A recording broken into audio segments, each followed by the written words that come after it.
Well, welcome, fellow travelers. Your traveling buddy here. I'm here in Berrien Springs, Michigan, and we're out here to visit. Kind of to visit a celebrity home, summer home that was out here. Muhammad Ali owned a home out here in Berrien Springs. He came out here on vacation and stuff. So let's go check this out. And I'm here with Michigander man. So we're coming around and check this out. So travel with me, will you? This is the neighborhood here. I tell you, we're driving out through here. There's like a house. That's where we parked. It's not too great shape. You know, some of these houses aren't in great shape, but right at the end of this road is the gates to Muhammad Ali's former summer home. Right there. Yeah. Down this little dead-end road. This is where Muhammad Ali stayed at. Crazy. Never heard of it until Rob was telling me about it. So that's interesting. I never knew he actually owned a home here. So I mean, look at some of these houses next to it. See, that's just a small house right there. Not much to look at. But, yeah, right there. It's this gated area. I'm not sure who, we can't go on the property. I'm not sure who lives there now. He doesn't own it anymore. I think his wife sold it after he passed away.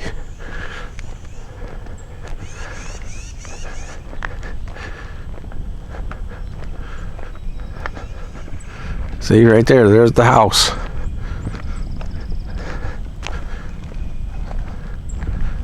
Former home in Michigan of Muhammad Ali.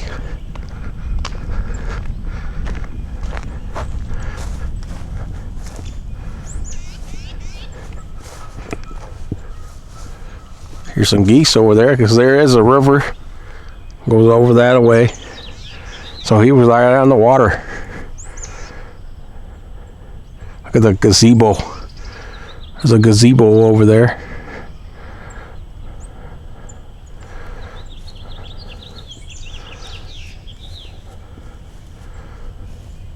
It's a huge property.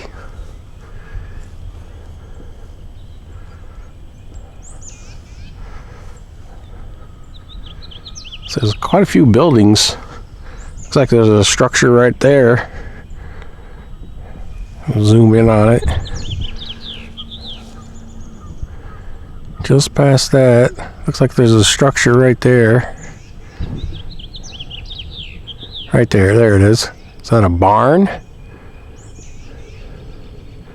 Possibly. Right next to the house.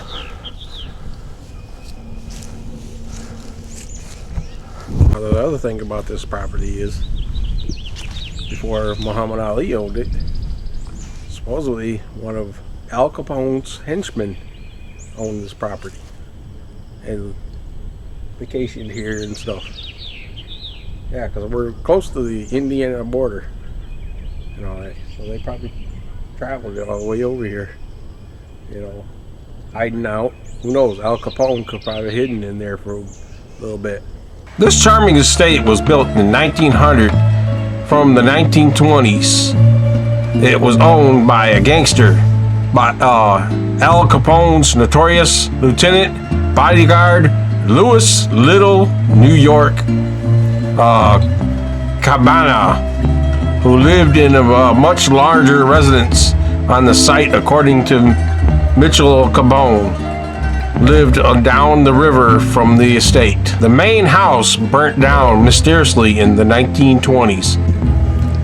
Louis Little New York Cabana was born March 31st, 1900 and died May 30th, 1955. Was an American gangster and mobster and a high-ranking member of the Chicago outfit for over 3 decades. Cabana was born in Brooklyn to parents from the mainland Italy As a teenager, he joined the New York's infamous 5 Points Gang of Manhattan. One of Cabana's gang associated was future Chicago outfit boss Al Capone. In 1919, Cabana was convicted of robbing an Illinois bank and sent to the Pontiac Reformatory in Pontiac, Illinois. In April 1924, Cabana was paroled but was returned to the reformatory 6 months later for parole violation. After his final release in November 1924, Cabana returned to New York. In 1919, New York mobster Al Capone moved to Chicago to help Southside Gang boss John Torrio deal with rival bootleggers. After Cabana's release from the reformatory, Capone summoned him to Chicago to become his bodyguard. In the long, bloody war with rival Northside Gang, Cabana proved to be a reliable gunman. During this violent period, Cabana reportedly slept on a cot outside Capone's suite at Chicago's Lexington Hotel, ready to protect his boss. Cabana also worked with fellow Sicilian Frankie Laporte, the Chicago Heights boss, was believed to be Capone's boss, who reported back to the commission known for his reckless and unpredictable nature. Cabana attempted to besiege a Chicago police station in November 1927.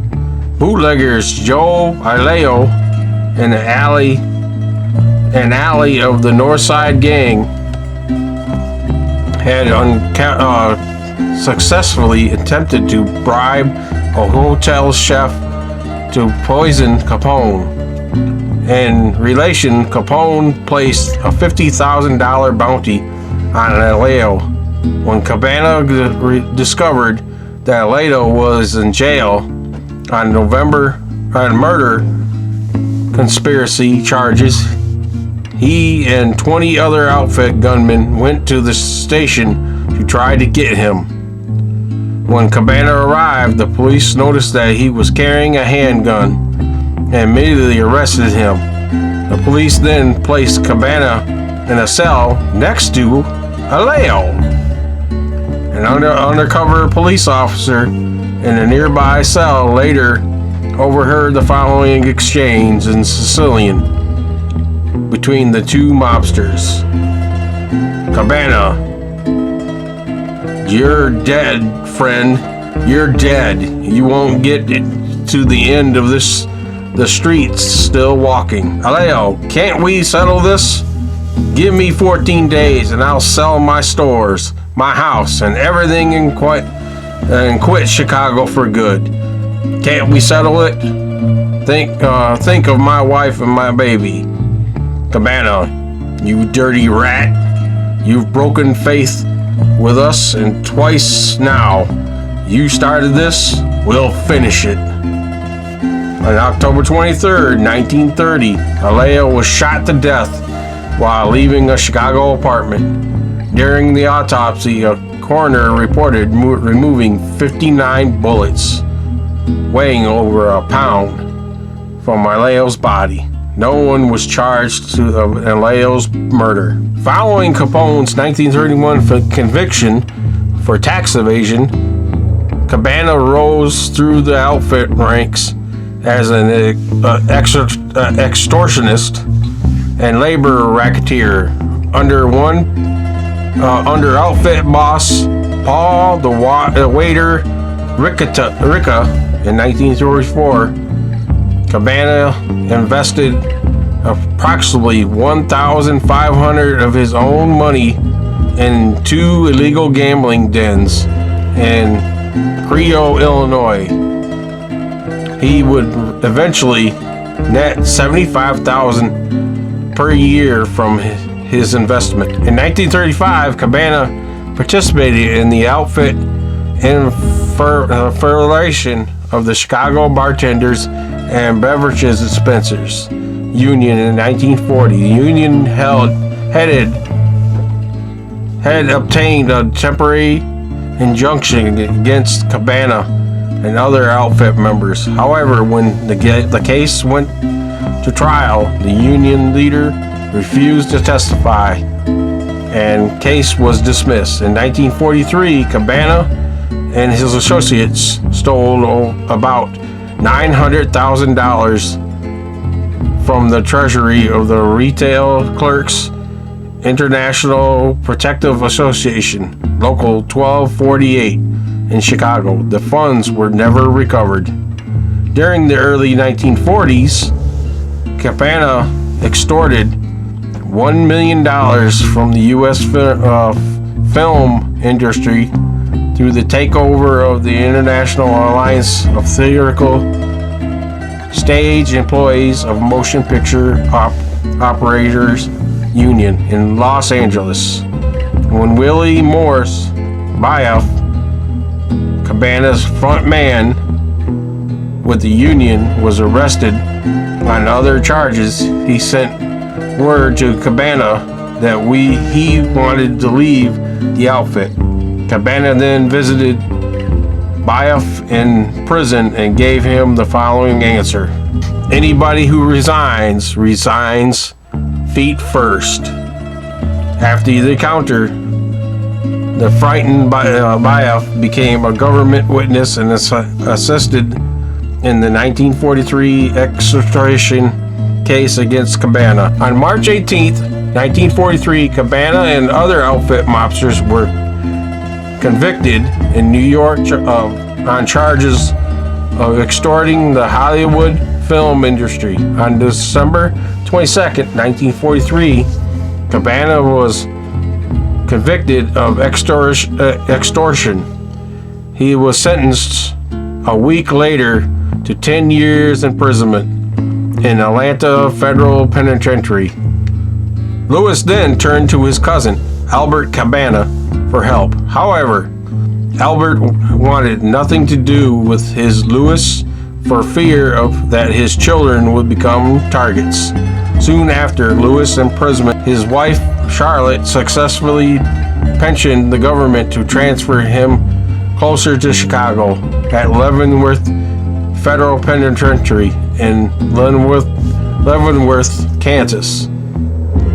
In late 1940s, a group of Cabana associations collected over $190,000 to pay his tax debt to the federal government, reduced from $470,000. In August 1947, after 42 months in prison, Cabana was released on parole. His first of eligibility outfit boss, Anthony Accardo, was reportedly bribed a district attorney to falsify Cabana's quick release. The rapid parole of Cabana and his associates created a firestorm of protest in Chicago. The U.S. Department of Justice went to court to revoke the parole, but was unsuccessful. After his release, Cabana returned to Chicago to work for the outfit under boss Sam Gagana. In the early 1950s, Cabana was summoned to testify before the U.S. Senate in the key fall hearings and organization crime. However, apart from the revealing his income from Chicago gambling operations, Cabana did not prove any useful testimony. In his later years, Cabana spent time at his two farms in Fowler, Indiana, and Berrien Springs, Michigan, as well as his house in Berrien, Illinois. On May 30th, 1955, Cabana was fishing on his lawyer's boat in Michigander Bay in Florida after revealing in a 30-pound grouper fish. Cabana suffered a fatal heart attack. Since the Catholic Church denied Cabana a church funeral, the memorial service was held at a funeral home in Berwyn, Illinois. Cabana was buried at Mount Carmel Cemetery in Hillsdale, Illinois, in what observers describe as the most lavish mob funeral since Cabone's death. The house in Berrien Springs burnt down mysteriously in the 1920s, and later they rebuilt, making the former barn the main house. It makes you wonder if there's any what do you call it, hidden rooms in there or something that they found since Al Capone's henchman. His boxing ring is there, and a bunch of other stuff that he. No, I meant from Al Capone. I meant Al Capone's henchman. Supposedly the mansion burnt down. The original mansion burnt down in 1928, and then the barn into the house. Okay. Some mysterious fire happened. Okay. The boxing ring could probably be in there. The boxing ring is. There's that building. There's another building over this way. Yeah. And all that, but they would turn this into like a. Like a museum or. Yeah, some rich guy. Because it looks like there's a barn right there. If you look through the tree. Yeah. There's a barn over there. Yep. There's like you just peeking through the tree. Although that could be on the other side of the river. I bet you the river's over there on the other side. Because that river probably bends around. I bet you that's on the other side. Ali purchased the farm around 1975 after meeting the mayor of Benton Harbor, Michigan. Ali promised to visit and help the town through its financial troubles, which Ali saw the property.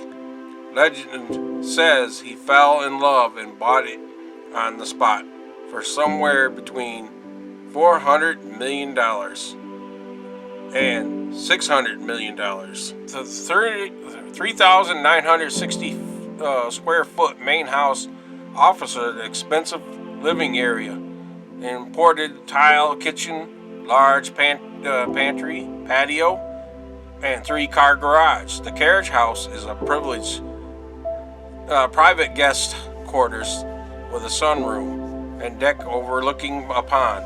The farm is secluded as also convenient. 1.5 hours to Chicago, 2 hours to Grand Rapids, 20 minutes to South Bend, and nearby a local private airport. Once upon a time, Ali trained for fights in a barn on the estate.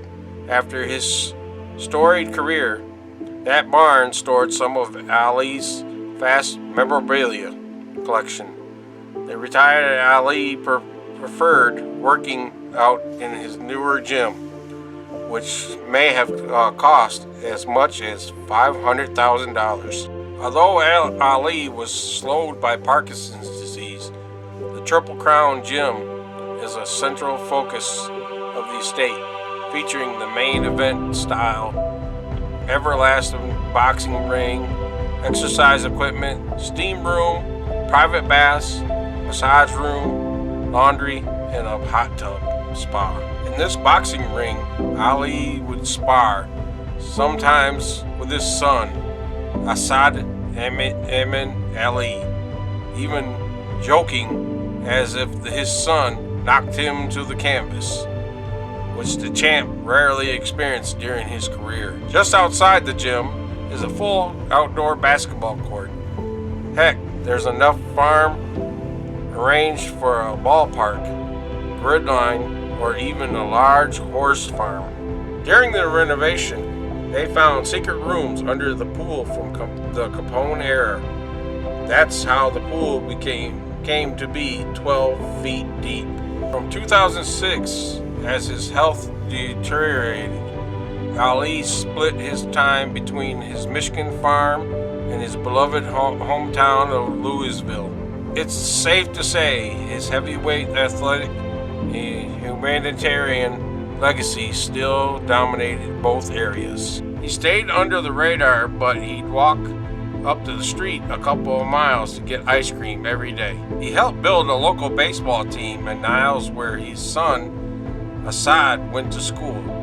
He'd help local schools and buy unprivileged kids prom tickets. He was very active in his community. Muhammad Ali is gone, but he is still fascinates us, and so does the place he called home. 2 years after his death, the champ's 81-acre Southwest Michigan estate onto the market for $2.9 million.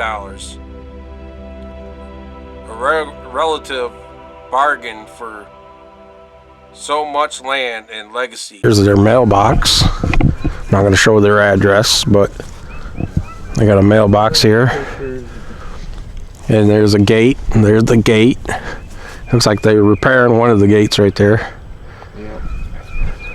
There's a structure right there. See, that's the one I was talking about, the other building right there. There's like a barn right there. You can't really see the house. I bet you the house is right all the way down there, but it's still pretty cool though. Yeah. Look at the cobblestone around the thing.